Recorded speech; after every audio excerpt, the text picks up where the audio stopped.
Well, good morning. Hope you're all doing well.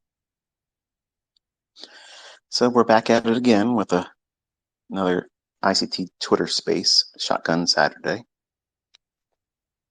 And I want to talk a little bit about what we generally focus on here all the time is the psychology, or many times the mental barriers or obstacles that you may encounter or may have encountered, but don't really understand how to overcome them. Today's topic is laying up treasures and keeping the wolves away. When you got introduced to this entire scheme, making money, clicking candlestick charts and indicators flashing on the screen, no matter who it was that got you interested, that moment where you fell in love with the idea or the opportunity of potentially making money, but not going to work for it, seemed very enticing, didn't it? Seemed very, very enticing. And you may have rushed in your pursuit in doing so. And you may have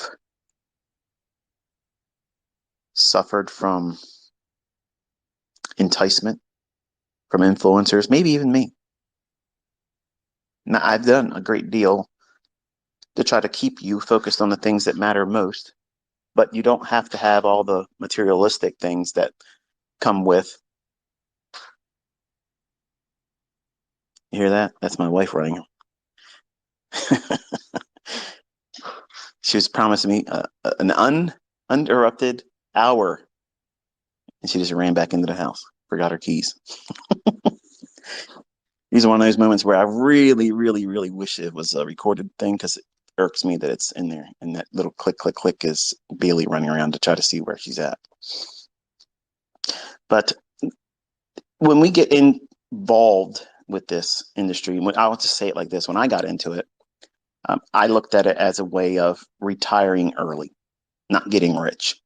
I didn't have that aspiration. I just wanted to have a better life, and I was willing to defer it to a later time in my life. I know that flies in the face of what's banded about today, where it's like, hey, look, overnight success is how it's supposed to be. And I'm just very gingerly going to remind you that that's really not practical. Can it happen for some? Absolutely. But for the majority, it's not going to be true for most of us. So I believe I came into this with the right perspective starting out. But as soon as you make a nice win, have a winning streak, and you have profits accumulating, that tends to change things. And what you may have started out with in your journey, and what your pursuits were, and the why as to what you're doing it for, and we're going to talk about that,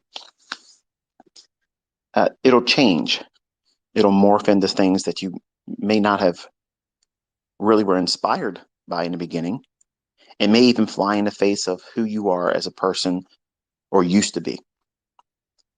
And even for folks that have not found profitability, and I've seen some of them online, I've seen some of them trying to be mentors, I've seen some of them trying to be traders or live streamers, and some of them, not all of them, some of them aren't really successful, but they talk like they are, or they soon will be.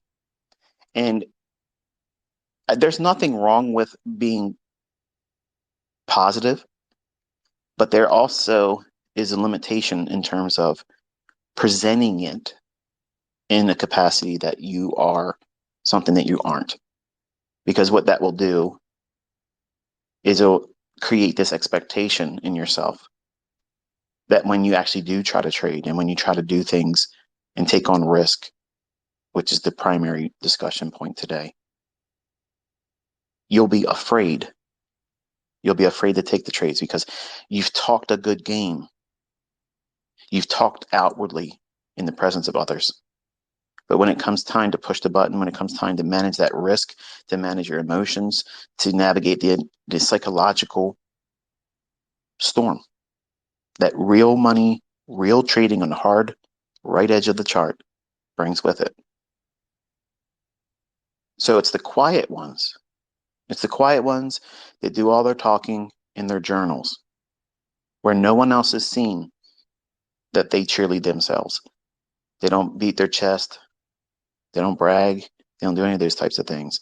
They just quietly encourage themselves in the solitude of their journal, where it needs to stay. When we look at this industry, there's a verse. Uh, There is treasure to be desired and oil in dwelling of the wise, but a foolish man spends it up. What does that mean? Well, I'll apply it to trading. Okay, it can be used in a myriad of things, but I'm going to apply that saying to what we do as traders, how we go into the world of speculation for profit, and how we many times lose sight of what it is that we're trying to do. For me, it was trying to retire early. I was wanting to retire at 40, and things change over the course of my career and how I came up, just like it's going to change for you. But it's important for you to identify what is a low hanging fruit objective for you. Now, I'm not saying sell yourself short in terms of your life, what would be viewed as successful or not successful. But unfortunately, social media, Instagram, you know, YouTube, the influencers' effect on individuals. And I would have been very easily wrapped up in all this stuff too. If I could go back in time and think about how I felt, this insatiable need to feel like I was worth something beyond the normal. I wanted to be outside the range of like everybody else. Not because I wanted to be better than everybody else, but because I wanted to feel significant, because I didn't grow up with parents that had any love towards me. So I got my love and nurturing from my grandparents. So I had a chip on my shoulder. So I was using the market as a way of proving myself worth to me and everyone else around me. That was the wrong approach to going into trading.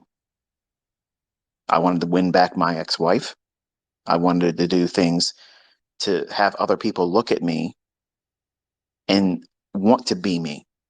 I wanted to be that person.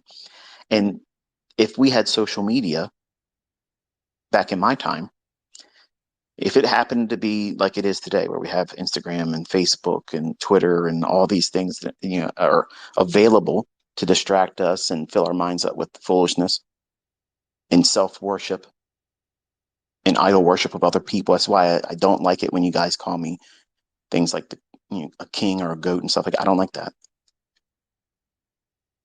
But I would have been wrapped up in that stuff in 1992 when I first started, if it was available. And I would have fallen victim to it. And who knows what kind of egomaniac I really would have been. And I can see, and I'm sorry if you hear some chawing in the background, that's Piper. I had to give her a bone because there's no way I'd be able to do this Twitter space. If I step away too far from her, she's going to start whining and crying. So let's get through it the best way we can, okay? But the idea of knowing why you're going into this, what's the purpose? What's the reason why you're doing it? It's for the embetterment of yourself, yes, but there has to be something beyond that. Okay, when you lay up treasure for yourself here in this world, you're thinking, well, I want to have a nice life. I want to live a nice, successful life where I can do whatever I want to do whenever I want to do it. And I kind of promote that mindset. I want everyone to have that, yes. But there's got to be something more to it than that. And for me, when I started doing things for people outside of myself and the things that brought a greater sense of respect for risk, the idea of taking on new risks, was a little bit more challenging when I became a father, because prior to that, I was a cowboy. It was nothing for me to go in there and risk 50% of my account on trades that I had no business being in when I didn't even know how to trade. But when I had my son, Cody, putting aside all the drama that came with how I became a father, that changed a lot of things for me. It changed the way I viewed risk. I looked at things differently. And I thought to myself, when I take on risk, when I try to do something to increase myself, am I exposing him to more risk? Am I incurring more risk or potential of losing whatever I've gained in hopes of becoming better in the view of other people outside myself or him? So becoming a father for me helped me mature in a way that I would have not probably been successful at had I not become a father. So in short and in more specific terms, when I look at taking on risk and I placed my son in the middle of the conversation, will this next transaction make it easier for me to be a father for him? Or will it be harder for me to be a father to him? And for some of you that don't have children, what that means is if I lose money, it doesn't take food from his mouth. It doesn't keep him in a position of being unclothed. It doesn't mean that we're unsheltered. It just means that now my time, my energy, my focus away from the charts will not be able to be on him, because I will be in regret. I will be in sorrow. I will be remorseful for the things I've taken on in terms of risk. So it dilutes my attention as a father. Now I'm applying it to this real experience I had for myself. For those of you that are listening that don't have children, you don't have anything that is dependent on you. It's just you. You're a young person, and you're living a life that's free of all that. In many ways, I envy that, because there's a lot of emotional turmoil that come with managing children, even adult children that don't want to listen. And you have to find that reason to not just, I'm willing to take the risk because if I lose, I'm still young enough I can make it back. That's how everybody starts in this industry. You can come in with all the greatest intentions of following, risk no more than this much and don't overtrade. That's all fine and great until you start pressing the real button. Not a demo, not a funded account challenge, where the money can actually come out of your own hands. When that money comes in and out of your account, the weight behind that is not something that could be easily explained away. It has to be felt, it has to be experienced. And the worst thing that can happen is you get lucky in the beginning, because you think you're laying up treasure for yourself, and it becomes so easy to think that it's always going to be easy for you. I'm just going to keep stacking up my emerald bricks of dollar bill, y'all. Pick out my next thing I want to spend money on. Pick out my next destination I want to go travel to and experience and put on my Instagram. Laying up treasures for yourself, after a while, and it's very, very short-lived, nobody cares.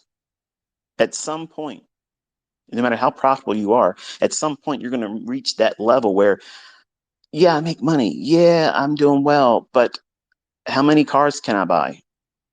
And how many new things do I have to buy to keep people interested in me? And then you discover what I discovered in my 20s, that nobody really cares.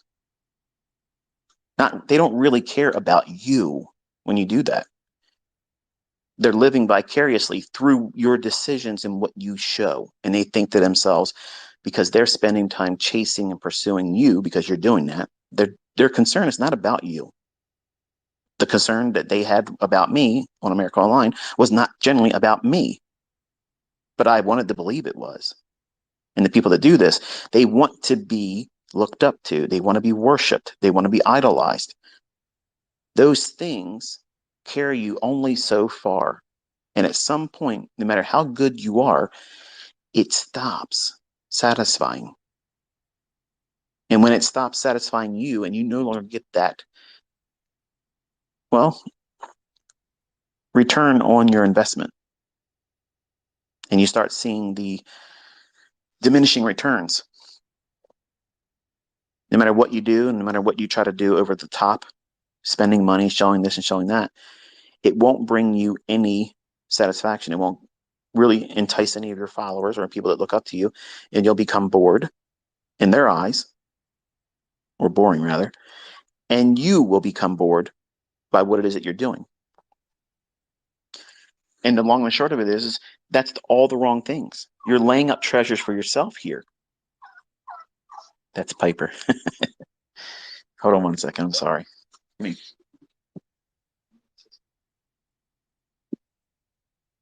too big. Can't eat that. Oh.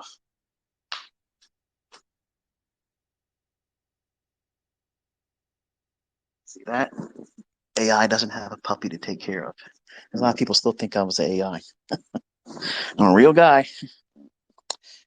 Real distractions, real family, real stuff. But when you have this pursuit of laying up treasures for yourself, that is such a short-lived journey of success. Because at some point, there's just simply nothing else to do. And that's an unfortunate state of mind to be in, because I found myself that way in my 20s. And while it's easy for me to go out there and show that I have lots of money and I can earn lots of money and I can create new business ventures and partnerships and do all kinds of things, open up new mentorships, and I'm not doing it. I told you I wasn't. My pursuits, my why I'm doing anything going forward is for the treasures I'm laying up for my family. I want to create memories for them. I want to create memories for myself. And I've robbed myself of that. And it's easy to get caught up in the success. I have lots of students that are making lots of money now, and they're finding success in what they're doing, and they feel good about themselves. And I'm so thankful that they've had that experience. But I don't want you to think that that's all there is to it. Because at some point, if you don't have a child now, you might become a parent later on. And then all of a sudden, you're going to have a greater sense of respect for risk. Because if you found yourself in a position of prominence or affluence, and then you have a child, now all of a sudden, because you are equipping them with a lifestyle that would be above the average lifestyle, you don't want to risk losing it. You want to make sure that they are able to be kept well, provided for. And I found that was the case for me. I didn't want to do anything to upset the apple cart. I wanted to make sure that, when they were raised by me, that I wouldn't be in a position of lack like I was when I was younger. I know what it felt like to be sleeping in a car with a 1-year-old or less than a 1-year-old. I know what it's like to be homeless. I know what it's like to have no roof over your head, no money in the bank. I know what it feels like to have a seized bank account and having to file bankruptcy. I've done all those things before. I've done that. I've lived all that before. And when you have children, or for some of you that are listening, when you have a why that it's outside yourself, you do things for other people. They may not be directly related to you. They may not be your offspring. It may be that you want to sponsor the less fortunate. That's an admirable thing. It should not be broadcasted. It should not be out there say, I support this, I support that person, I'm doing this and I'm doing that, because that's your reward then. I'm trying to do this, folks. Piper's got every noisy toy going on in the background. I apologize. But you have to have some kind of sense of reason, some purpose beyond and outside yourself to do this. Because if you don't, you will take blind risk. You'll do things when you're bored. And if you've listened to the student that I just retweeted the interview of, one of my students that was a mentorship student, Alex, he actually mentioned something that was kind of like the inspiration for this Twitter space today.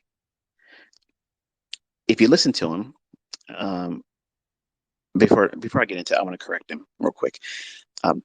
Power 3 was not invented by Larry Williams. Power 3 was my interpretation on how to correct his lack of understanding about how to buy below the opening price on bullish days or sell above the opening price on bearish days. So I'm not sure if there was a language barrier there on his presentation on the interview or in my discussions while he was learning, but Power 3 is mine. But he mentioned when he was doing his interview, he said that he would say many times he would find himself in the trades, taking trades and wanting to lose.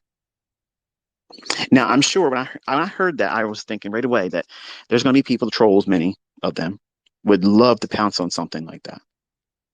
And if you look at the presentation from a whole and then try to apply it to yourself, you probably understand really what he means, but don't want to admit it. And here's my interpretation of what I believe he was trying to say. And I have experienced it myself, and I've seen other students do the same thing. I'm wrangling Piper right now. She's by herself. We have obedience school that Scout's a part of today. And Piper had hers the other day, so we have to separate them. Puppies from the same litter, they have to be managed differently because they'll build a bond between them and they'll isolate Bailey. And then becomes problematic. But back to Alex and the mindset issue that he mentioned. If you look at the point in the conversation that he had with the funded company, he says that he would be in trades and he wanted to lose because he wanted to be spending time with his girlfriend. What that actually is, it's a form of punishment. And it's the very thing I'm talking about today. When you're trading and you're trying to build wealth, you have so many other things that you have to balance in your life. You have to balance your personal life, if you have children, if you have relationships. And if you find yourself in a position where you're trying to take trades and your mind is elsewhere, your mind is on someone else, your mind is on your child, boyfriend, girlfriend, significant other, spouse, your job, maybe your pursuit is trying to get out of having to go to work. That's admirable. But what if you are in a position right now that doesn't promote the clarity for you to be trading because you have to maintain your employment until you find a better job? Or if you're on the rocks with your employer and you might be losing your job soon because of performance issues, or you didn't do something right. Bear with me 1 second.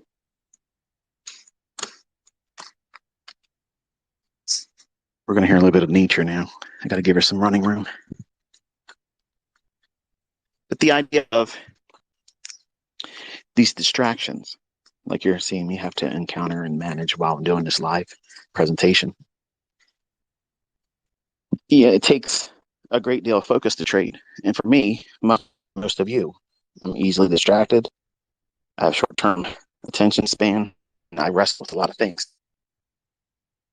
If you are in trades or taking trades, or you find yourself taking trades and entertaining the idea that I'm probably going to lose on this trade, but what the hell? I'm going to just roll the dice and see what happens. And you're finding your thoughts linked to something outside of the market or the chart you're in. You're not respecting the risk. And what you're doing is subconsciously punishing yourself because you know that your time should be spent that thing, person, that event, whatever it is that's making itself known to you while you're in a trade. How do you deal with that? Well, you close the trade. You stop close the charts. But I'm beneath the spread. I'm in drawdown. The trade isn't in my favor yet. Just wait. No, because you know what's going to happen. Your mind is distracted. You're looking at things with a clouded mind. And subconsciously, you're wanting to lose. So that way you don't feel guilt without purpose. I'm going to say that in a better way. You want to make sure that you don't lose sight of the importance of that thing that's distracting you, that person, that thing that you should be doing, other than sitting in front of that chart, taking that trade. That's the more weightier matter. But your impulsiveness, the gambler, they're in the driver's seat. And or he or she wants to build up treasure for themselves instead of building up treasure for something outside of yourself. For Alex, if you're listening, if you find yourself thinking like that, stop, don't trade. Only trade when you know that you're doing it to make a better life for you and your significant other. You're going to find that your trading becomes so much easier to manage the risk, easier to manage psychologically, because you're taking the risk soberly. It's not you that's just going to lose the money. It's you and your significant other. It's you and your child that you're supporting, and it's dependent of you. Put it in perspective like this.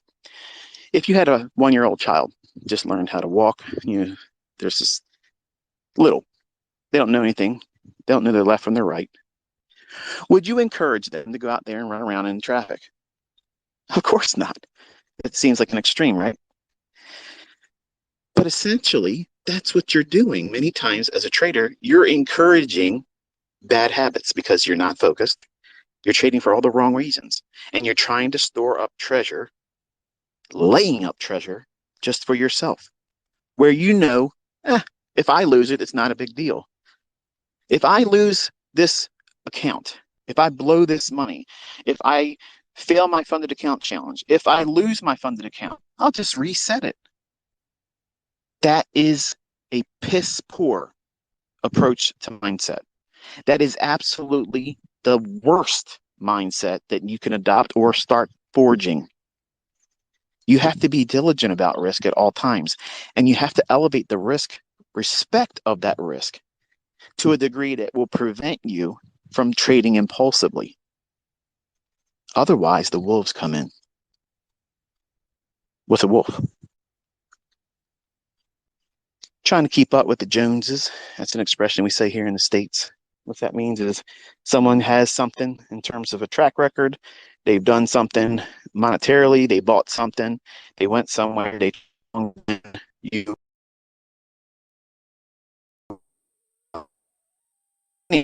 clap issue is wolf. And what does a wolf want to do? Come in and devour, steal, like a fox in the hen house. They want to take something from. You never see a wolf come in and say, hey, you know what? you look like you need something extra. Let me drop you off something here at your door. Don't work like that. Cats seem to do that, though. I was watching a video the other day.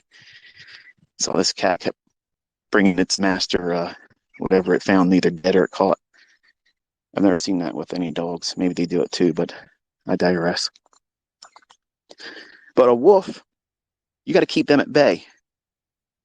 They come in to steal, kill, and destroy. They steal your purpose for what you're doing it for. Because it's great having a desire to become better. There's nothing wrong with that. It's nothing egotistical about it. It's not greed that you want to be better than you are right now.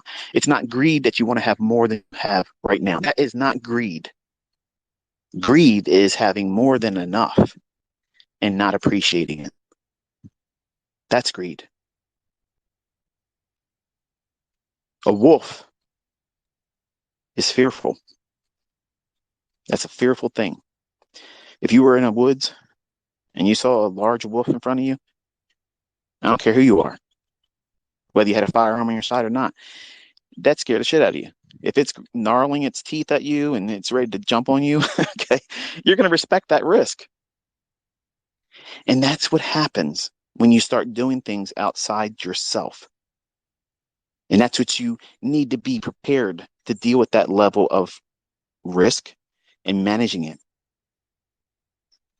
When you have a sense of purpose above and beyond yourself, you're now accountable to no one but you.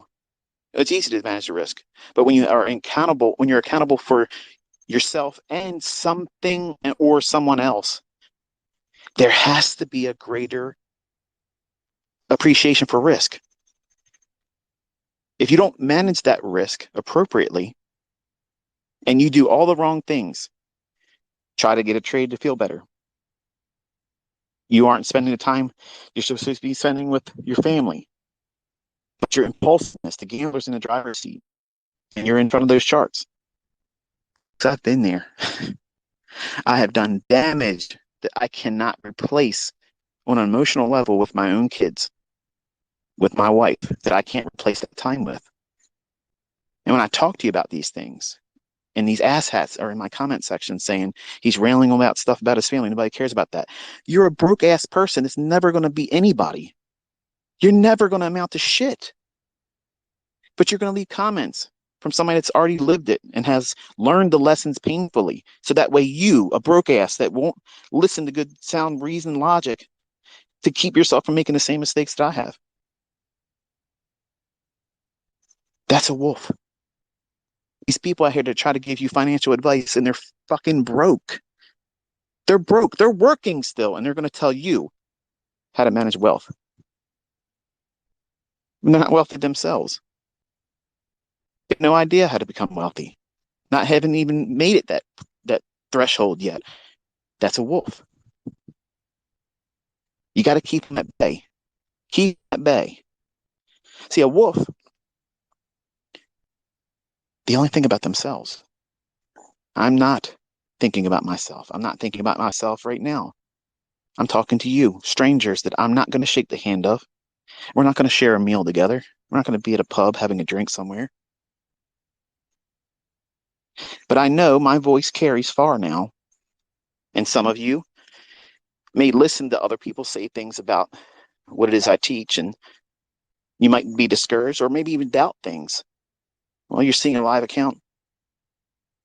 You've seen things called beforehand. You're seeing students that are coming forward. And don't think that I'm trying to discourage anyone. I have certainly more to see.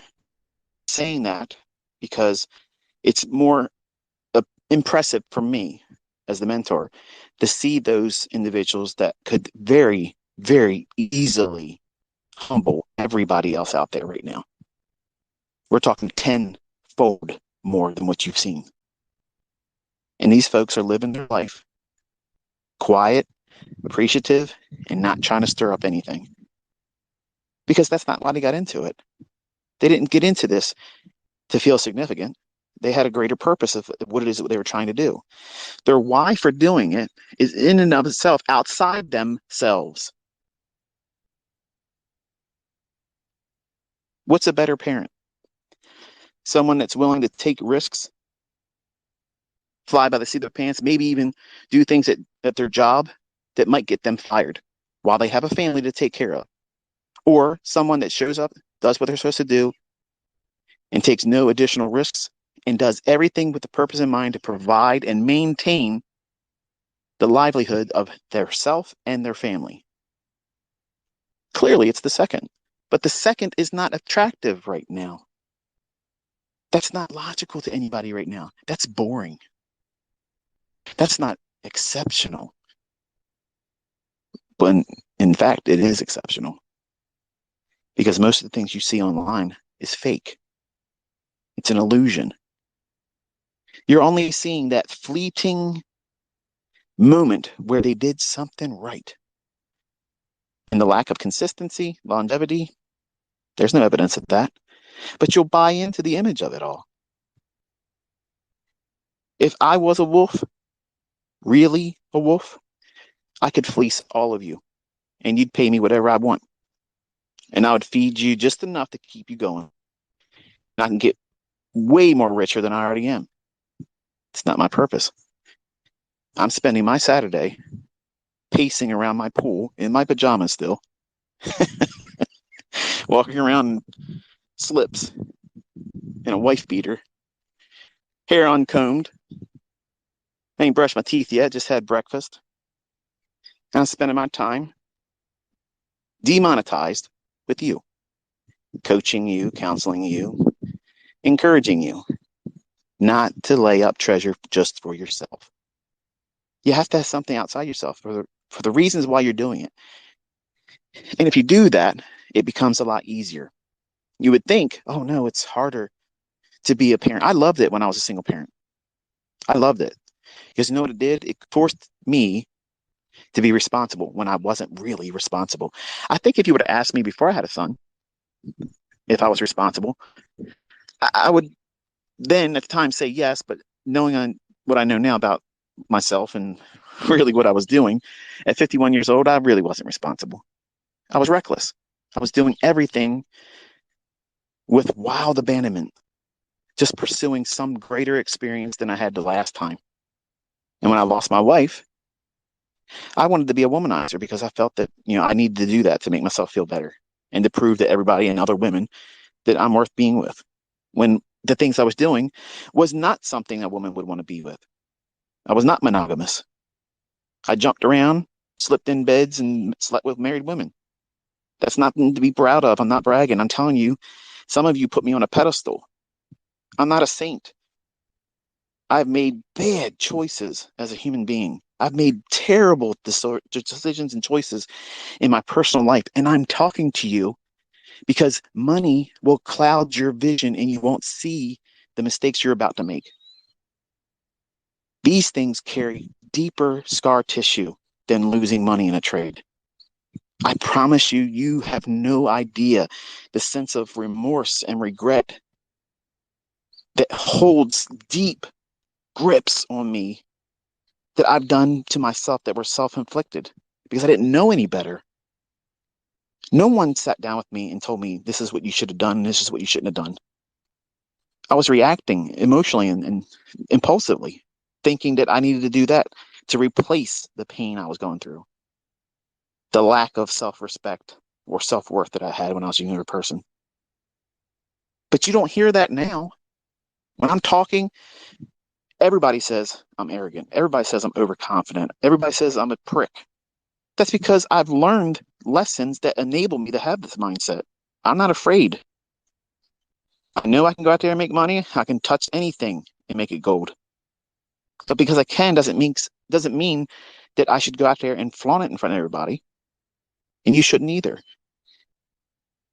That's a wolf mentality. Look at me. Yours is for me. Mine is for me. That's a wolf.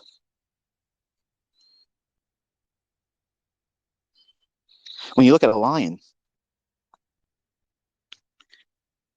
when a pride goes out and hunts, they don't go out and kill in the lion that has the death grip on the throat of the gazelle or whatever it may be. It basically did the kill. The other ones may hold it down, but that kill was by suffocation by one lion. She's got a hold of its throat and waits for it to give up the ghost. They take that meat home. They share it together.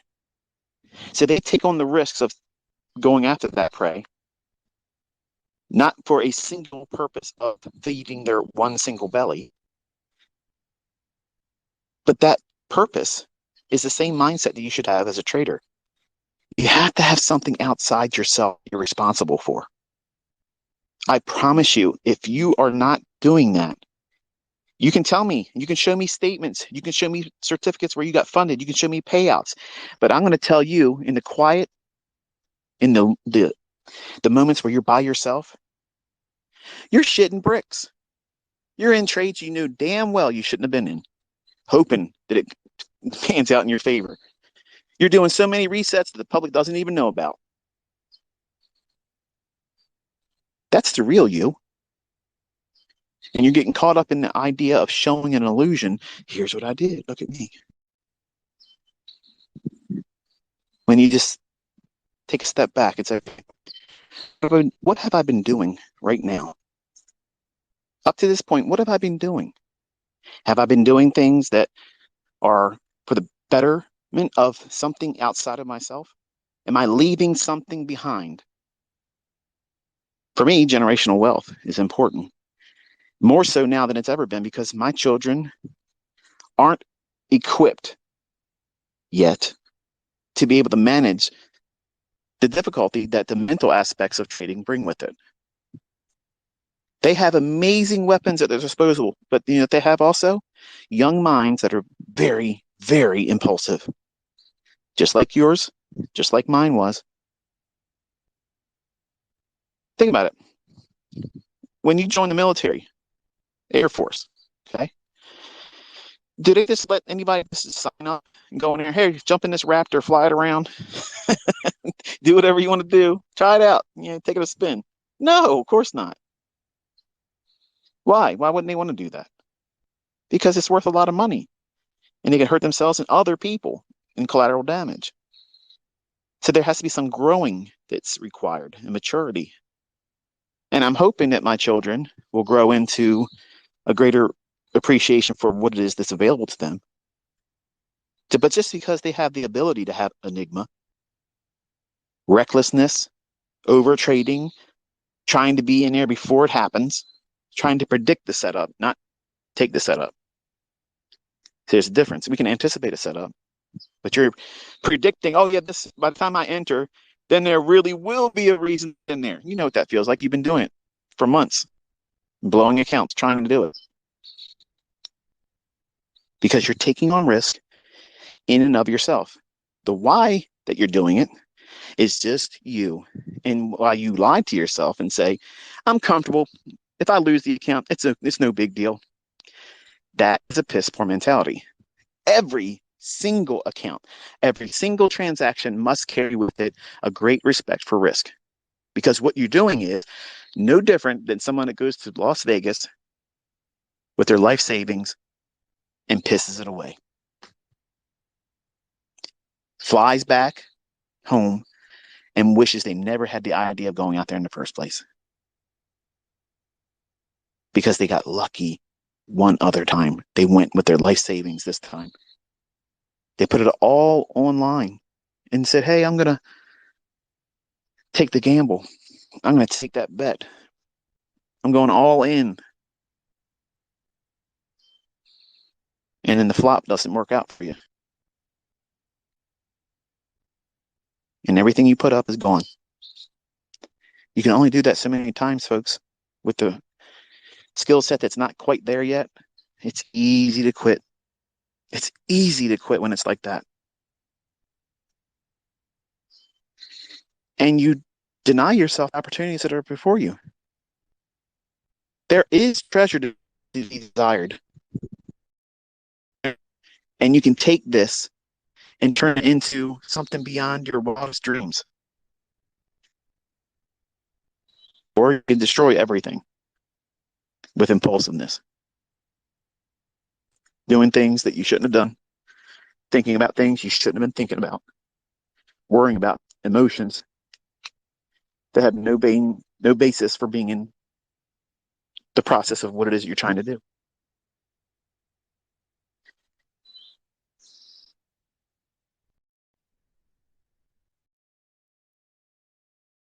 Empty scout. I have an iron fence around our swimming pool, and she's still small enough to go through the rails of my fence. So they've never gone through it before, but she just discovered that she can do it. And the look on her face when she came back in, she's like, "Oh, I can get out of here." And then she saw me. She's like, "Oh, crap. Dad caught me." Yep. Dad saw it. So I want you to think about how this is applicable to you. Because if you are a rebel,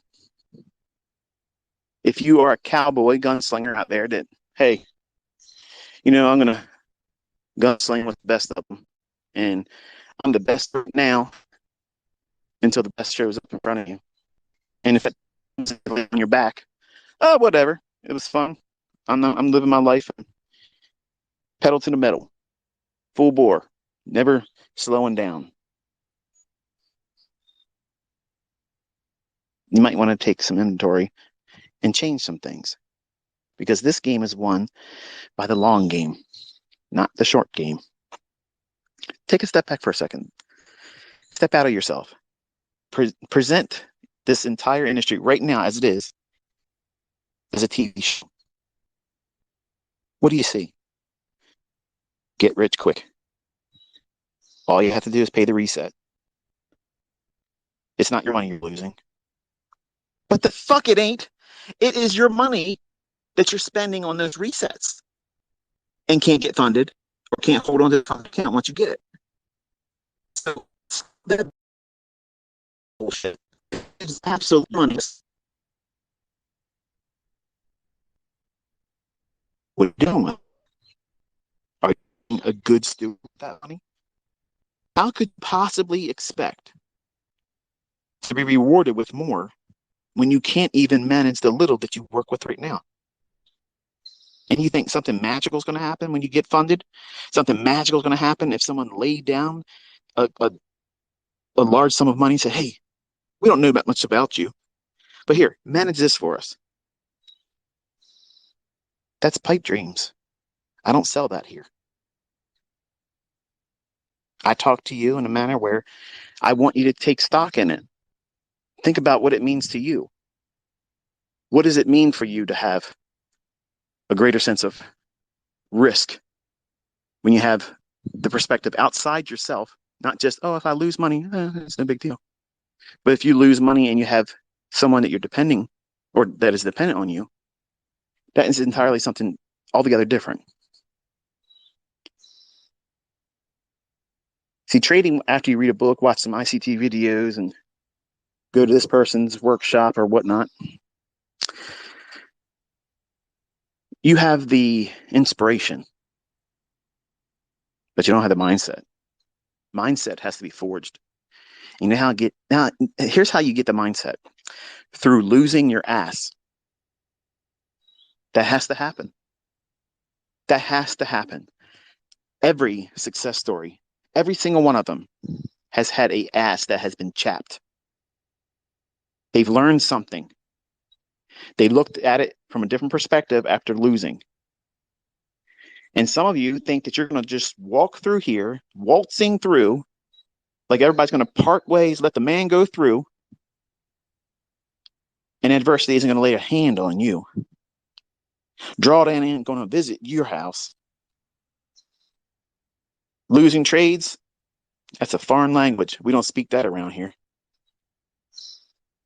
Until it does happen. And all of a sudden your ass gets twisted. Oh my goodness, they're changing the algorithm.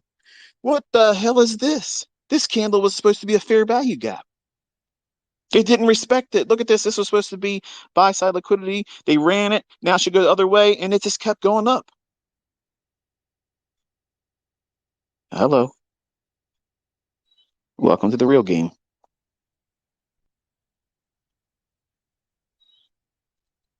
Mindset. Psychology. That's what these Twitter spaces are all about. It's not me bloviating nonsense to the broke asses that want to comment. These are people that want to tell you, don't waste your time. But they're going to work on Monday, making less money than you probably do at your job because they're miserable. Or they're selling something that can't get sales with, and they're miserable. I wish, and this is not me giving myself self-love here. I'm not bragging when I say this. I wish that I had the resource that I'm making available to you when I started. I swear to God Almighty, I wish I had it. Because I did not have any navigation laid before me where this is what I shouldn't do, this is what I shouldn't do. I had to learn through pain. And by God's grace, he then stepped in. He joined the chat. And I try to talk to you in a manner where maybe it is uncomfortable. And you should be thankful that it is. Because the greatest life lessons come through pain. It doesn't come through the feel good moments. Think about it. When you have a feel good moment, when you have a good winning trade, pay attention, folks. This is the part that really matters. Just won something. Got a nice trade. Got funded. Got a payout. Woo! Feels good, don't it? Yes, it does. Yes, it does. Little pig, let me in. The wolf shows up.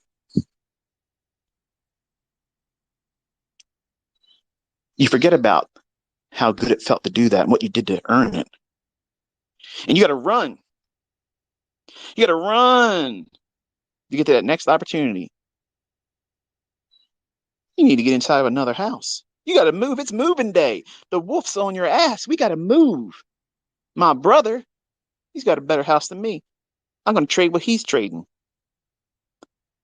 You might get success. You have that feel good moment. Oh man, everything I'm touching is just working. I'm a trader. I'm a natural. Little pig, let me in. Once again, that wolf shows up. Oh shit, you and your brother, your trading partner, your study partner, ICT students, we got to go. It's time to move. It's moving day. My brother got a YouTube channel. He's doing this with smart money concepts. Let's go. You run on over there. Oh my goodness, look at this. Win, win, win. Little pig, let me in. Something different about that third one. See, he had foresight. He didn't make a house out of straw where the wolf can come in and blow it down. And the second brother didn't make his house out of straw. He made it out of wood and sticks.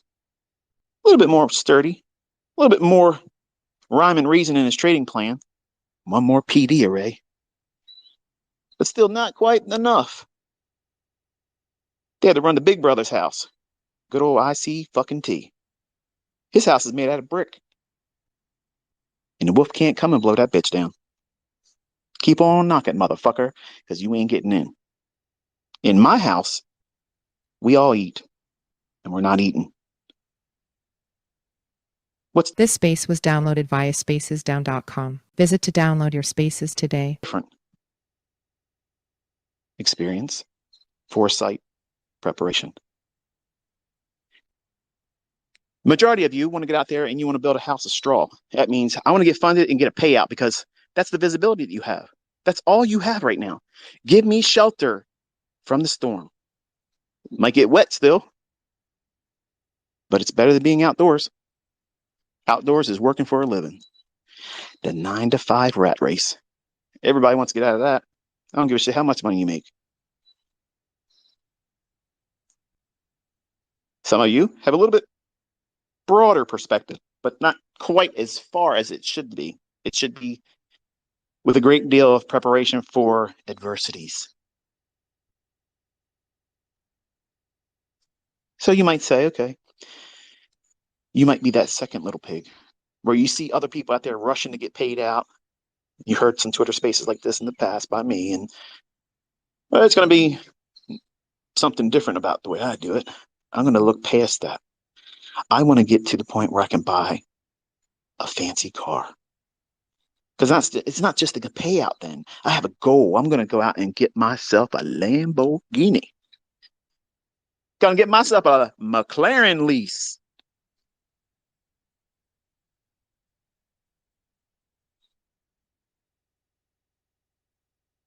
The wolf's at the door. So you're creating bills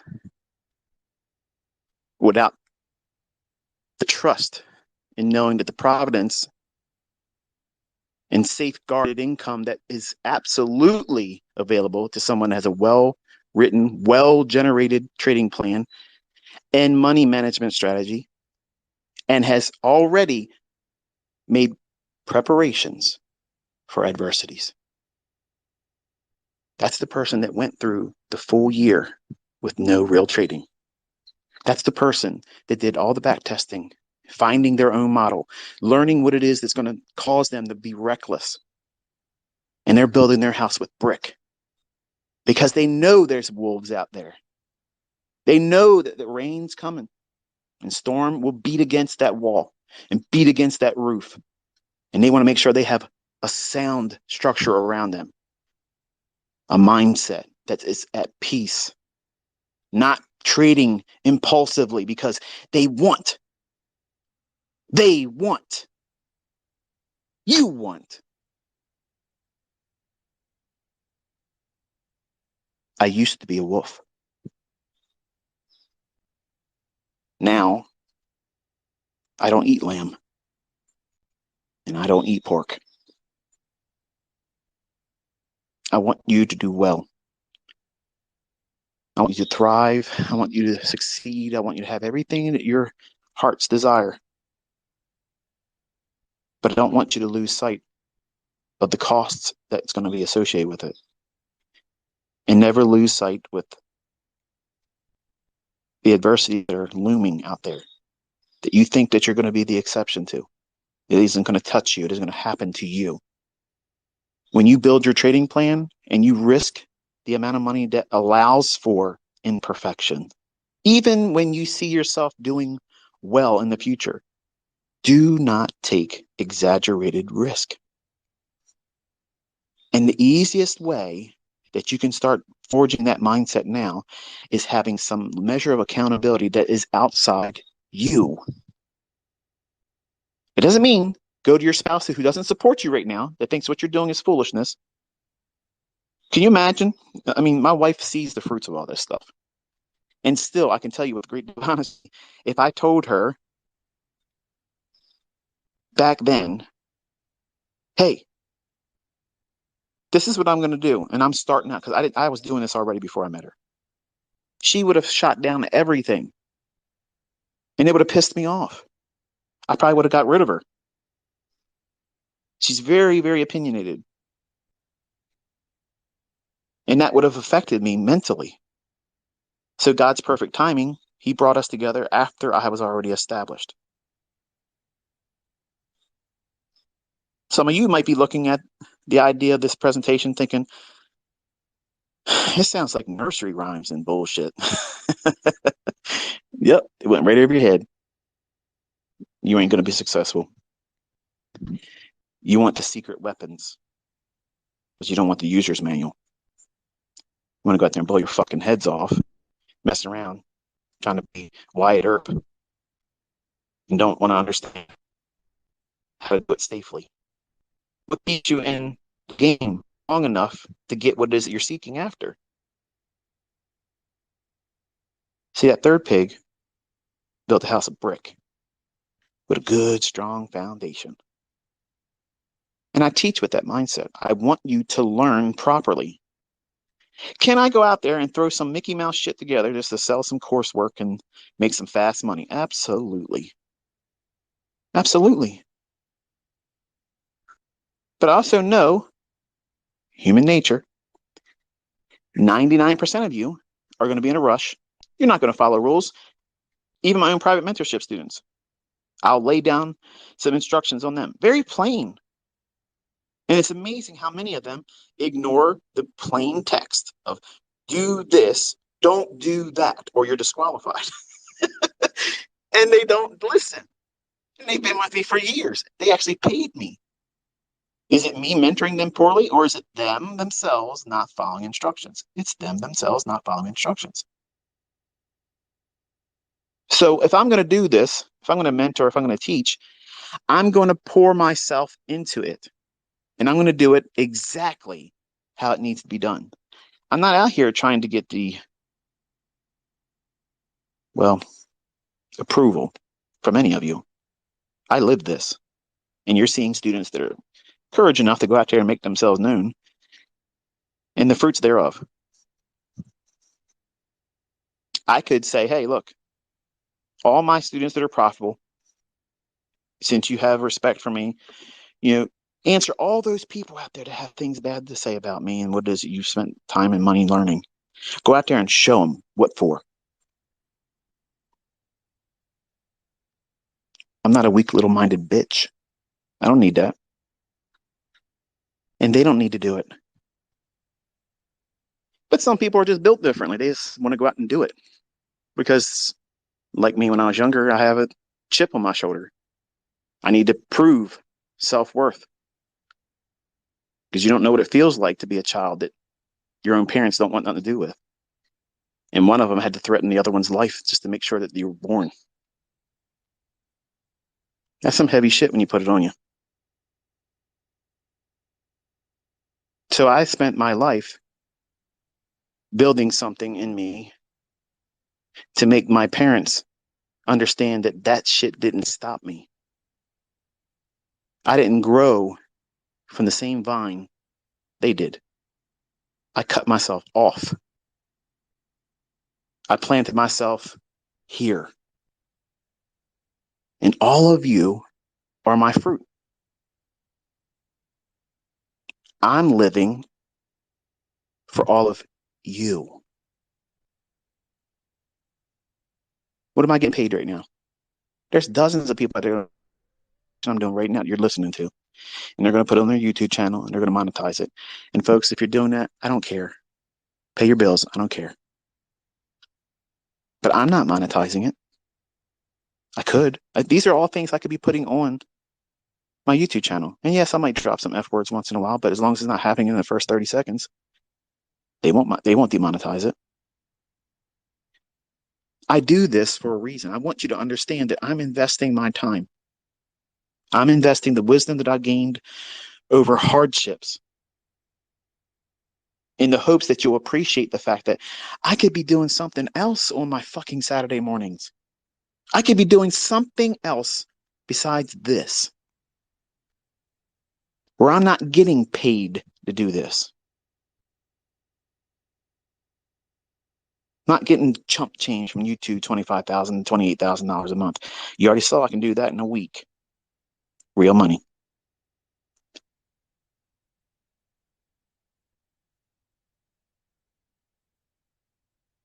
Some of you stand in your own way. And you don't understand when I'm trying to ask you to take stock in yourself. What is it you're doing wrong? That's an uncomfortable thing to pursue and try to investigate. What is it you're doing incorrectly? All of my personal students that are profitable, they have done that. And they don't hide from it. Ask any of them that are making fucking real money. Hey, what did you struggle with most? What do you struggle with still today? What was your greatest learning experience? What are your weaknesses? They're easily answering you what they are. They're not like these fucking misfits online, hiding like they don't have any weaknesses at all. Only showing you wins, only showing you the sweet stories, showing you shit that mentorships and coursework sells will yield them in terms of profit. The real people, the ones that have really gone through this process correctly, they didn't lose sight of what makes them go off the rails. And sometimes they may still wrestle with it. That's the reality of trading.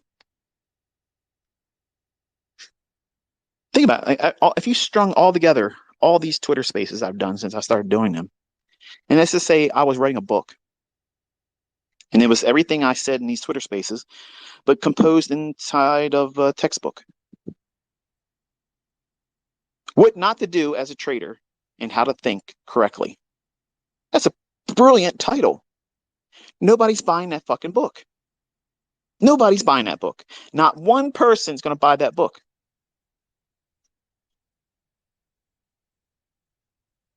How to learn to trade with a demo account over 12 months.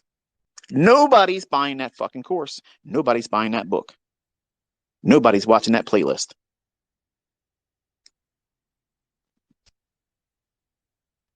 But that's the real shit.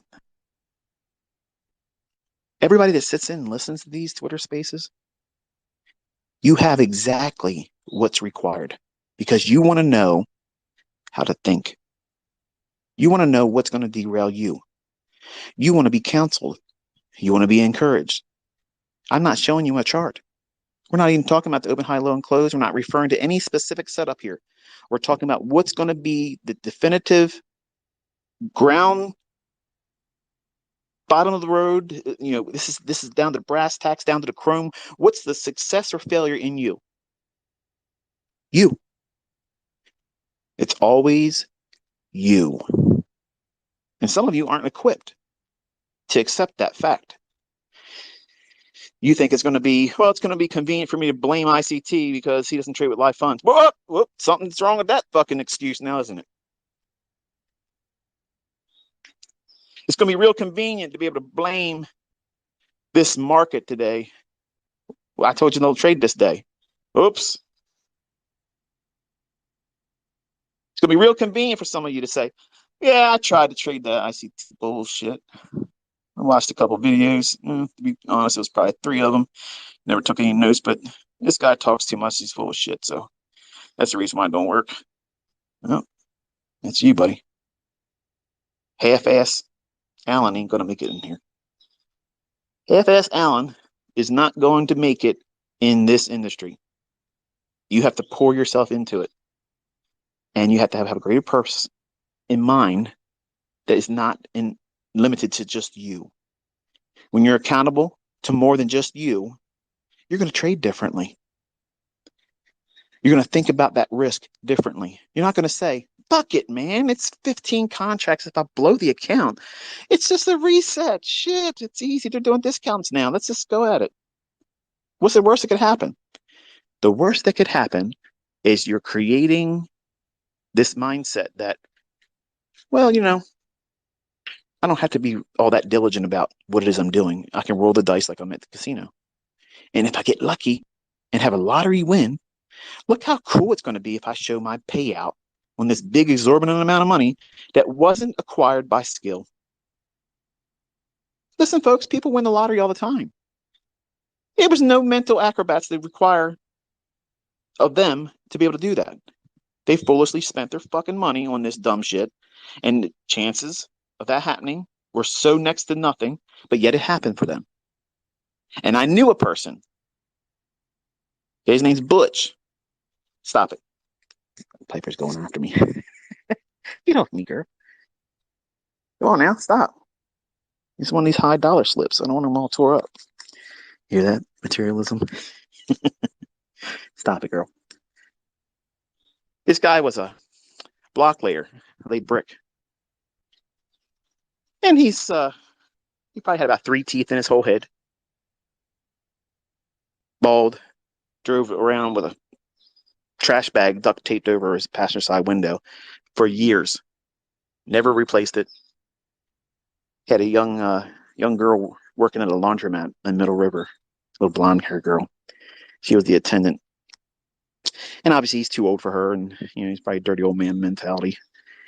He would go in there and play on their little slot machines, and illegally they would pay out, if you won.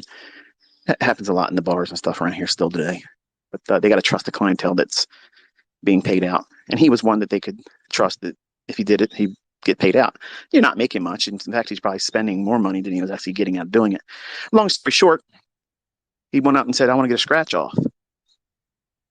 And the girl that he had the fancy for said, no, Butch, the big gain tonight is $30 million.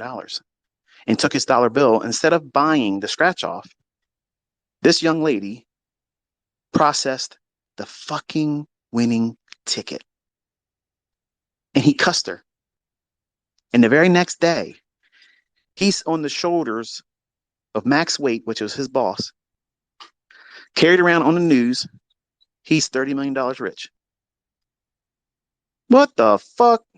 Exactly. And the first thing he went out and did was bought himself a Ford Mustang, a green, ugly ass fucking convertible Mustang with a tan top. How fucking stupid. That's new money for you, though, folks. Oh, shit, I just made $30 million on a lottery win. Let me go out to the dealership, tell them, here's the proof I won, because they'll do that. And they gave him the shittiest looking fucking Mustang I've ever seen in my life, and everybody in the neighborhood laughed at him. So what'd he do? He went out and got himself a Corvette convertible, red. I was envious as shit. That was pretty. That was pretty. That red would look good, and I don't like red. Still, everybody complained and said, dude, what the fuck's wrong with you? You just made $30 million. You're buying that? Just like some of y'all. You made all this money selling mentorship, ICT, and you got these little ass Chevy Corvettes. Where's your big dollar cars? Well, if you know anything about Maryland, the roads around here, you just can't drive these really, really low profile cars without tearing them up. And Chevys, their Corvette, that's my dream car. I was wanting that all my life. And I've been a Corvette man all my life.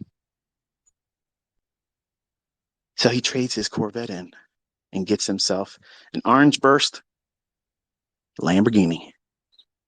Ooh, pretty, pretty, pretty fucking wide too. And got it stuck inside the Taco Bell drive-thru. Tore up the fucking rims, had to get pulled out by a wrecker. How about that? New money. New money. You think that's stupid? He traded in once he got his rims fixed. Got a Ferrari. And didn't get the vibe that he was hoping for it. Traded the Ferrari in for the same fucking Lamborghini that he gave up, that he replaced the rims for. Now, what is that? That's Little Pig #1. Straw house. Chasing shit that means nothing. You know what he ended up doing? Still going in that laundromat. I think he got $13.5 million because he did the cash option. I would have done the annuity. And still bet on that fucking little poker machine that wasn't going to pay him anything. What did he really want? He wanted that girl.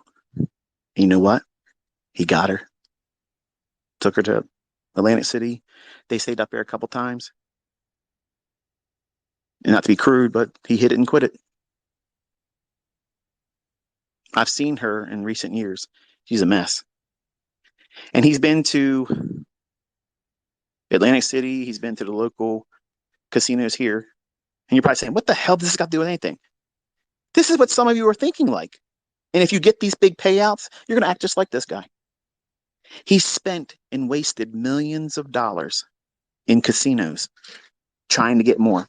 You're not satisfied with $13.5 million? $13.5 million, friends. Listen, you're set for life.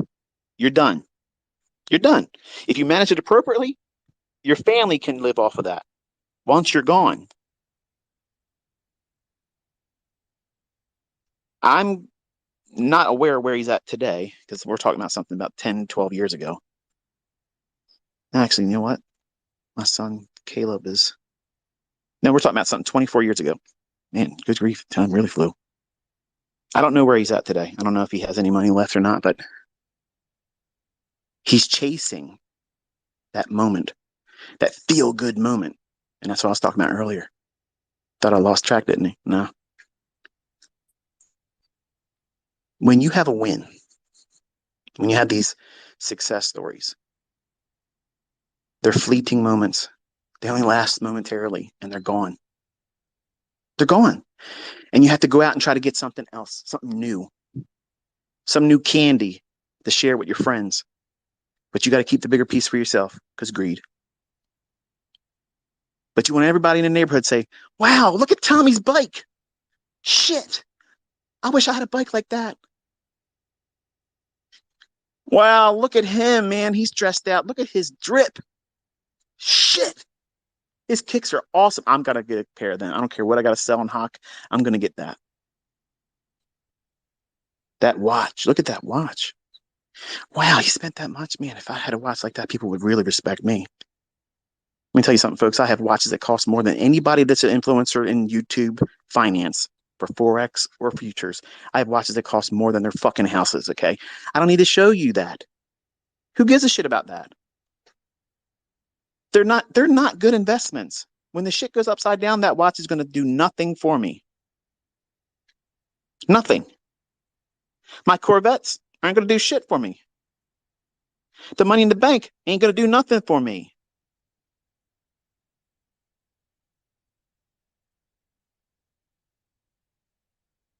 Your greatest lessons are going to be through pain. For the atheists in the crowd, if God was real, why does he allow suffering? Because we are stubborn and we don't want to listen unless it's hurting. You know you shouldn't smoke. You know you shouldn't eat fast food. You shouldn't be eating McDonald's horse shit. Ain't even food. And you know it ain't good for you.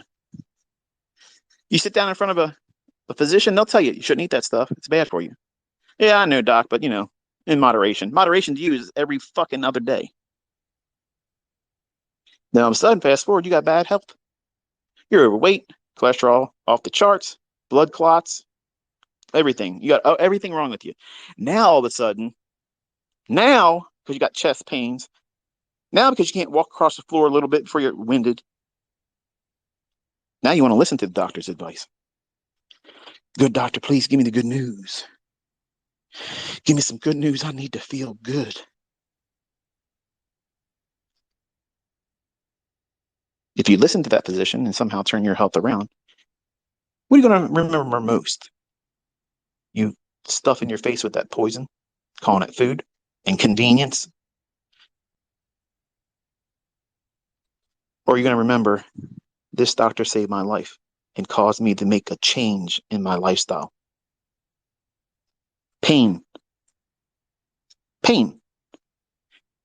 Nobody wants to exercise. Nobody wants to change their diet until they have a heart attack.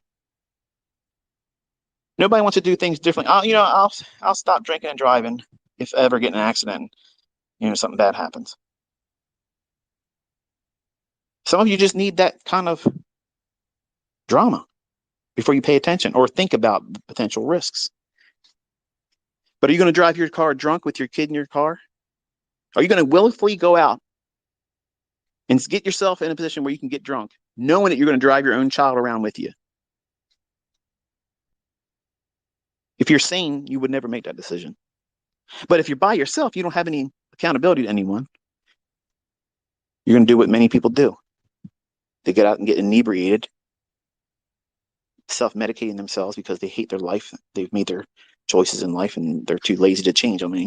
Hey, it is what it is. And you go and you drive drunk. You might get lucky. You might get home safely one time. You might not.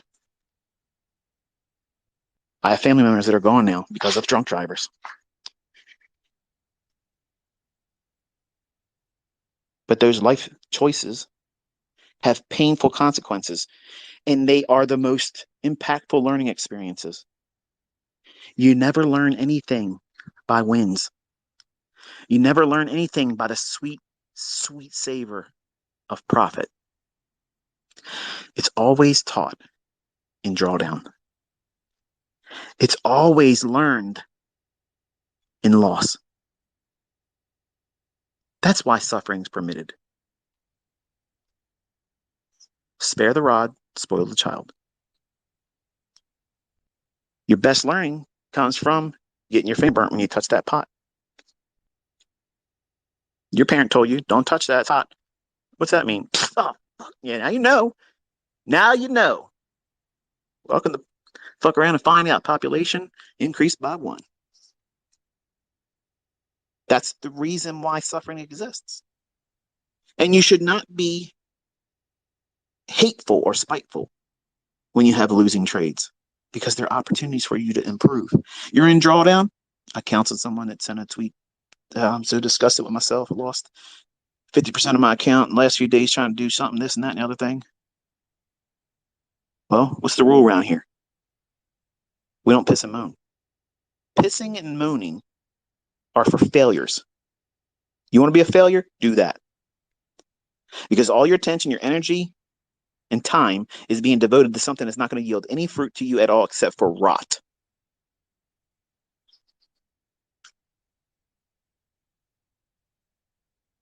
Embrace it. So, you know what? I don't have it figured out yet. I'm not discouraged. I am excited.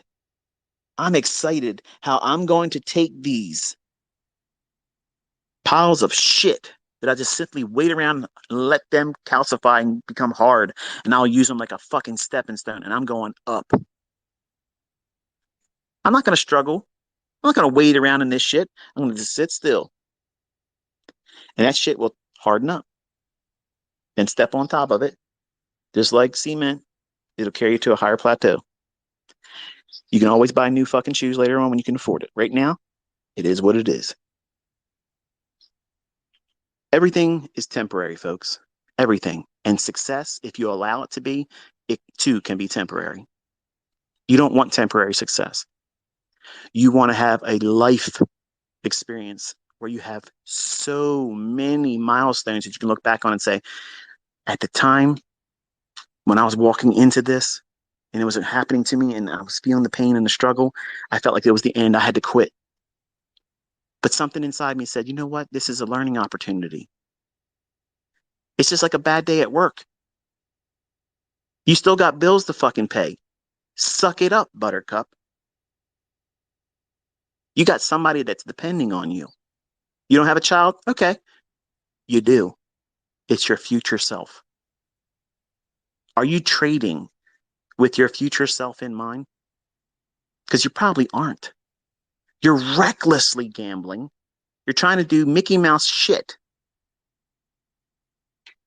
and then bitching about, well, you're getting cartoon results. That's what you're doing. You're out here looking at people trying to be icons in the industry, and they're all comic strips. They're comic strips. They're fucking cartoon figures, okay?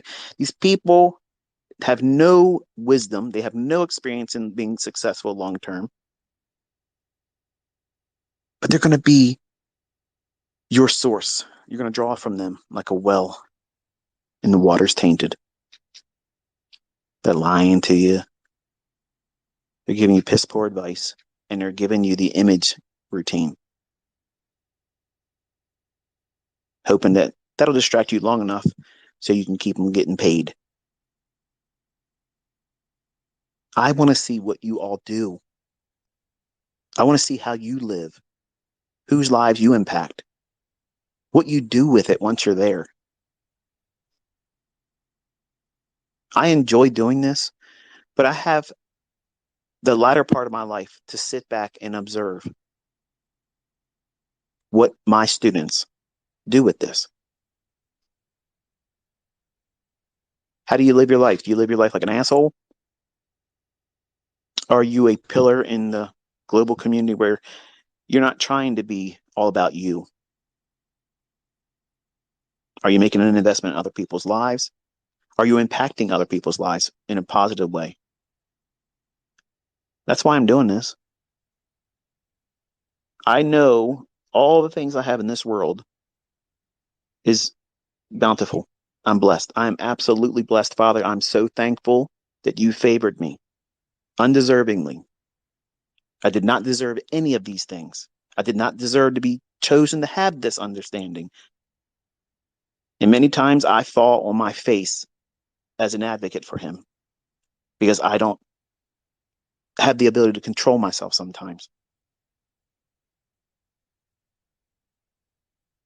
But I don't think that he chose me foolishly. He knows my heart, he knows my intentions. And when I talk to you this way, in a manner, in a capacity that is not yielding anything monetarily to me, it's not giving me anything except for peace of mind knowing that I've instilled in you experience, wisdom, life experience that unless you go through these painful events, you may not be of the mindset that see it as a learning experience. It could be the ticket out of here and you don't ever want to do it again. That wasn't for me. I took lots of breaks and I called it quitting. But there's a lot of wrong ways to do this stuff. And it's always packaged as the easier shortcut. There is no shortcut. There's no way around the hard, one step in front of the other journey. It's Piper chilling up a pair of swimming goggles. My son Cameron's going to be upset about that, but it serves him right. He left them on the ground. I told him to pick them up. Life lessons. He'll remember that now. He paid for it with his money. You're a terrible father. You're letting your dog chew up his thing. Save your parenting advice. I have children that aren't doing what I want them to do. Hardship is a lesson. It's a good taskmaster. He's not going to want for anything, even though he has to go out and buy another pair of goggles. So anyway, there's a lot of wolves out there that are wearing sheep's clothing. They look gentle. They look approachable. I want to go over there and pet that sheep. This person over here, real quiet. They don't have anything negative to say. They're always positive. Buy my course. Buy my bullshit. Are they really what you think they are, or are they a wolf? I don't know. That's for you to determine and decide and experience on your own. Throughout this life, I've been a lamb. I've been one of those little pigs, and I've jumped from one thing to the next. And I live in a house of bricks now. It's rooted in my faith in the creator who obviously made this accessible to me. Because if he didn't want me to have it, I wouldn't have it. I would fail in front of all of you. And I wouldn't have anybody doing anything with the transferable knowledge that I've made available to all of you. And I know what my reward is because I live my life through helping all of you. It's not always easy being out here in front of you like this where I'm unfiltered. Many times, and today's not one of them though, but many times I've cringed at my presentation, and some of you like those the most. I don't like them. They're embarrassments to me. But I did very, very um, my best. I did my best today to try to stay on focus and try not to go off the rails. I did a few times, but I was able to pull back in. I wanted to do a whole lot more, believe me. But I think there was an audience that heard what they needed to hear today. It may not be for all of you, but it's okay. And like I said, Alex, he inspired this one today with his comment about how he wanted to lose, and that's self-punishment. And I want you to think about that in closing. I want you to think about how if you're in the trade, if you're about to take the trade, and you know that you should be somewhere else doing something else, don't trade.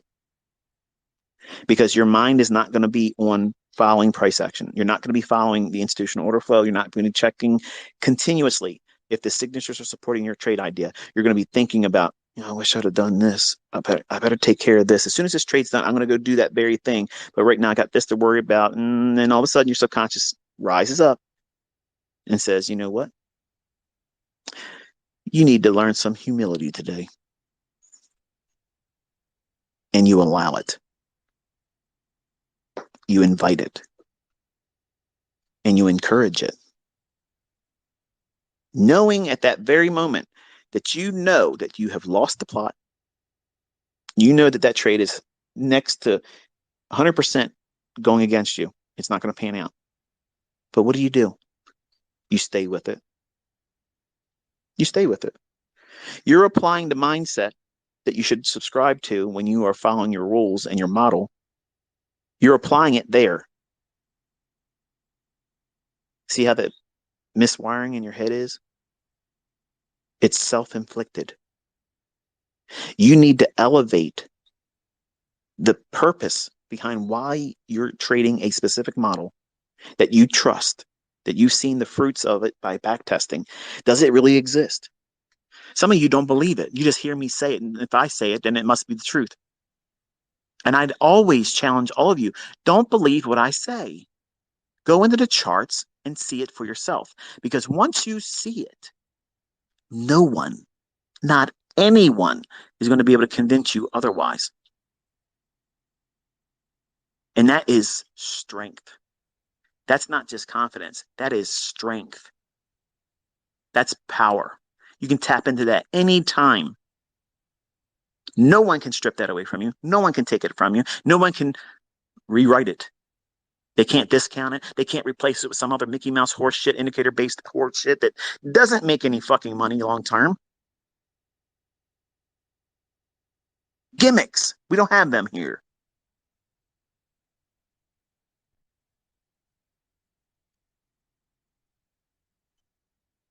You have to find your purpose for following that model. And when you know what it is, the same way that you can hold on to a losing trade and have the conviction to hold on to it, come hell or high water, I don't give a shit what these fuckers do. Market maker this bitch. I'm not getting out. How about that? Oh yeah, you going for my stop? Fuck you. I'm taking it off.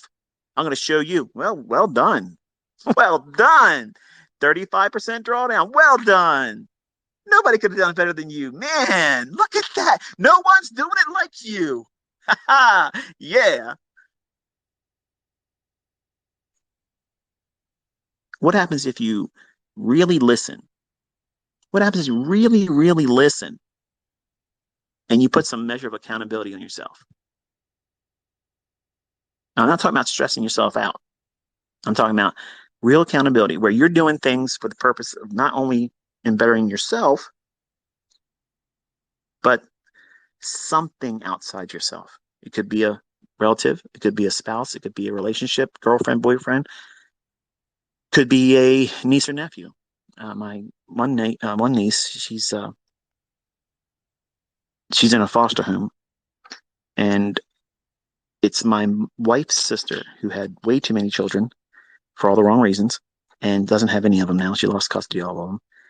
And you probably say, that's too much personal stuff. No, it is what it is. But she has two daughters, um, two different fathers, and they grow up in a household by white folks, and they're biracial. They're beautiful girls. They're absolutely beautiful. White people want to have the color of their skin. Okay, they're absolutely lovely. They're pretty. They're well behaved, but their parents had no interest in them. So we were going to take them both in, and she chose to go with one of her friends. Her friends at school's parent adopted one of them, and the younger of the two are with their grandparent. The older one, she is about to graduate high school and start college. And you know me, I've done always said college is a scam, okay, and you're not guaranteed a job outside of the college. I'm a living testimony to that advanced and extracurricular activity in terms of education, and even with the high GPA, it still didn't do well. So none of that stuff is promised, none of it. And you all think that that's a barrier for you to not to try to trade. Oh well, nothing's guaranteed, and you might lose your money. You might, yeah, everything's a potential risk. You might die on your way to work tomorrow or Monday or whatever it is. God forbid. Nothing. No man is promised tomorrow. You aren't. I'm not. But my niece, I told her when I bought the 2019 Corvette, I told her, I said it was in June of 2017. It was a company lease that I've since paid off. But I took her for a ride in it. I told her, I said, listen, when you get out of school, as long as you have not done anything foolish with your life, don't get into the drugs, don't get hemmed up with some boy, don't be getting pregnant, don't be doing those stupid things that most people do at your age. If you get to that point, I will get you your first car, and I'll help you if you want to go to college. If you want to do that, that's fine. But don't make any poor choices with your life early on. Well, she graduates next year. She got a really high GPA. She's in sports. She's a beautiful young woman. And I can't wait to invest in her because I want her to have every advantage. I was hoping that we could adopt her, but you know, friends are friends. And I guess if you have a friendship that's started with the younger ages and the lower grades, it becomes like a sisterhood type thing. So she chose there. For the most part, they've done all well. They don't live very lavishly, and I've been wanting to do a lot of things for her, but because if I did that, I would feel obligated to do that for the other kids that they have, and I don't really like their father. Not that he's done anything to her, but I can't wait for her to get to that point because I'm going to have her set up. She's going to be having every advantage given to her. That's what I'm talking about. Have something that you're accountable for outside yourself. It's easy to find that. Go out and find somebody that is in need of something. You want to learn how to trade really, really good? Find someone that you're going to invest 30%. Yeah, 30% after taxes. You're going to invest in them to acquire something for them. But don't let them know about it. That doesn't build entitlement mindset in them. And when you have it together for them, you bless them with it. You have no idea what that feels like. That sense of purpose, that sense of accomplishment, it feels so much better than just you making money in trades. It doesn't make any difference. It makes no difference at all. None. When you compare it to this, I was making over $560,000 a week when I was doing my mentorship. That shit don't feel like nothing compared to going out and buying someone their groceries when we're in the grocery store. You can see, you read them, their face. They don't have the money to pay for that stuff right now. And you watch them as you're walking through. I'm like a shark going through the aisles. And I'm looking for that person. Every time I'm there, I'm always looking for that person. Somebody in there, I'm going to read them. And their face, you can see them there. They're talking to themselves, whispering. They see the sticker price on something. Box of baking soda. This is what most recently happened. A box of baking soda. Folks, think about that. That's nothing. That is nothing. Cigarettes cost more than that stuff. This woman picks it up, looks at the price, and shakes her head and puts it back. Now, I don't know what she's wanting to buy that baking soda for. Is it something she really needs? Is she making cookies with it? Is she trying to refresh her refrigerator with it? Is she trying to clean a stovetop with lemon juice with it? I don't know. But when they are going up to the register, I'm trying to get myself in a position where I'm ready to be right behind them. That's the purpose. It's not because I'm going there to get milk and bread and all that other stuff, main staples. That's not why I'm there. I'm there to show up just the right time to be an encouragement to them. That's what I'm doing. I'm not bragging. I'm not trying to take my reward from the times I'm doing it. I'm trying to encourage you to do something like this and tell me what it feels like afterwards, because it feels freaking great when you're right behind her and she's up there and she's got her card. You know what I'm talking about. And she's got her head down and she's putting her little pin in, looking at, being looked at by everybody, judging her. Look at you, drain on society. Folks, I grew up on welfare. I grew up on it. My family, I didn't have a lot of money. I know what it's like to have that kind of stuff and need it. And then you come up behind them and you whisper to the cashier, don't let her pay for it. And they cancel the transaction. And then you place that box of baking soda, the biggest box that's on the shelf. And you say, don't worry, it's covered. And they turn around and they start crying. And they look around like it can't be happening.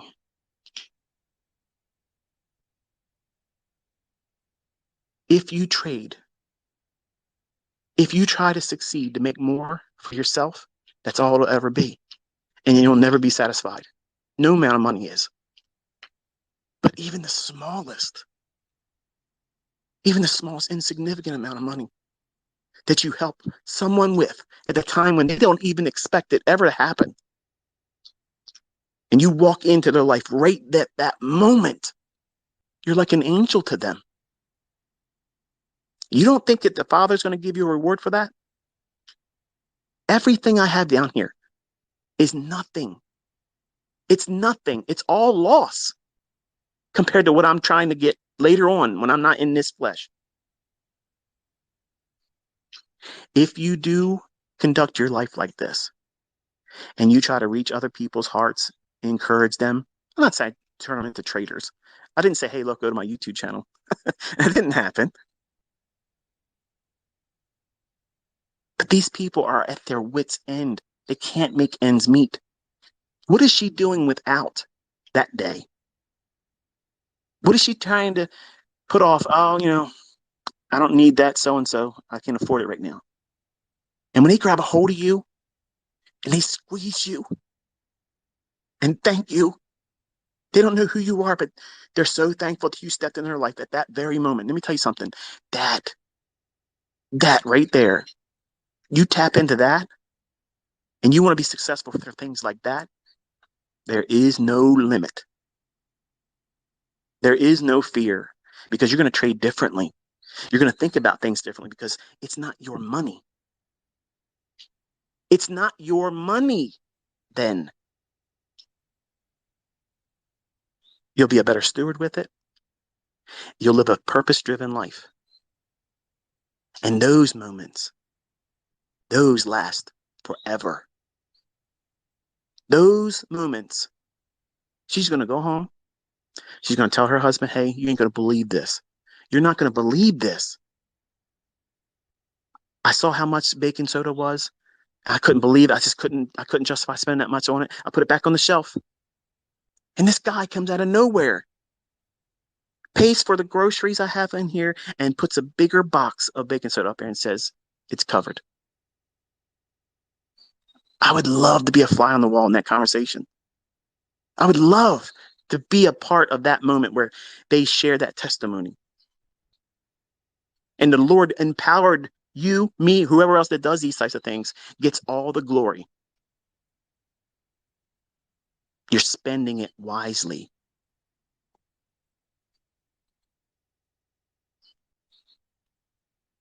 So I want you to think like that. Think outside yourself because it's really ugly when it's just about you. It's not sexy. It's not cool. It's not encouraging. It's disgusting. There's no fruit in it. It just looks good outwardly to people that think it is worthwhile. But when you buy nice cars, trucks, boats, RVs, homes, plural, that stuff wears off real fast. And that's why rich people that keep buying stuff all the time, they're miserable because they have no purpose. They serve no purpose in this world except for self gratification and what people think of them. And I'm leaving right before I become bigger than I want to be. I'm already really too big for my britches in terms of the attention. I don't like all this attention. And I want to make sure you may not be able to hear me. There's a couple jets going over top. Give me a second here.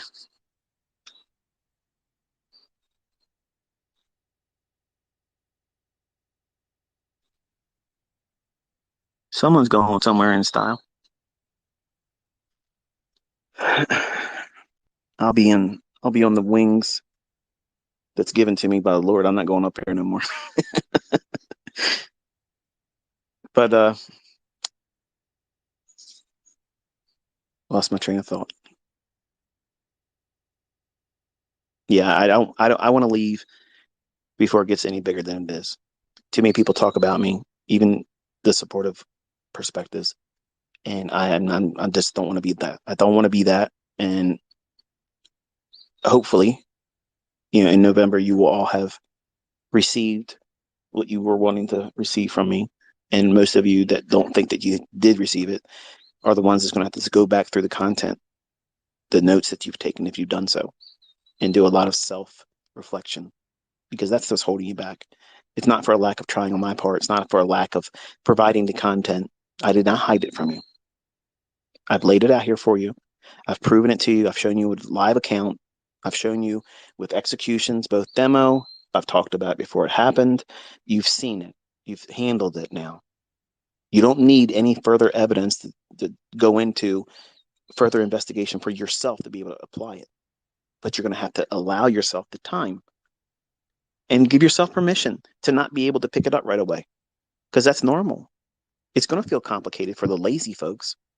Oh, it's a perfect excuse for laziness. This is too complicated. It's overcomplication. It's not complicated. But if you want to know why it does what it does, that I teach that. If you want to go in and start finding something that gives you setups, I've already done that too. 2022 model, silver bullet. Come on now. You have no excuses. Multiple setups. I didn't give you a one trick pony. I mean, you can apply it to every trading session, any asset, every asset class. It's not limited to any one particular approach to trading. You can apply it to different time frames. You can apply it to whatever. I'm not going to co-sign crypto. It's the only thing I said I wasn't going to do because I don't have experience. Despite the fact that I have students that swear by it, I can't say, hey, because they said so. But in disclosure, I say that, but I have no evidence to support that personally. So therefore, I can't say anything like that. But in stocks, yes. In futures, yes. Commodities, yes. Bonds, yes. Currency futures, yes. Index futures, absolutely. So hopefully you've got something out of this today. Hopefully I've built you up and gave you some things to think about, take inventory in your personal life, and why are you trading? And what is your success for? If it's just for you, don't be surprised why it's so hard. Until next time, be safe.